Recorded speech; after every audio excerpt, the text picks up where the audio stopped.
পালিয়ে যাওয়া, যার ইংরেজি শব্দ হলো রান অ্যাওয়ে, গেট অ্যাওয়ে। তাহলে পালিয়ে যাওয়া কাকে বলে? সংকটের স্থান থেকে ভয় পেয়ে বা নিজের কর্তব্য থেকে বিমুখ হয়ে অন্যদের নজর এড়িয়ে চলে যাওয়াকে পালিয়ে যাওয়া বলে। তাহলে কেন পালিয়ে যাওয়া হয়? ভয়, সুরক্ষা, ভালো অবস্থা আশায় কোনো স্থান থেকে অন্য স্থানে পালিয়ে যাওয়া হয়।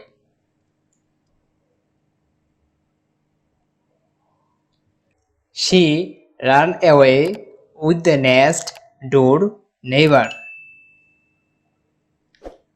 সে পাশের বাড়ির প্রতিবেশীর সাথে পালিয়ে যায়। I ran away from home when I was 16. 16 বছর বয়সে আমি বাড়ি থেকে পালিয়ে যাই। ওকে,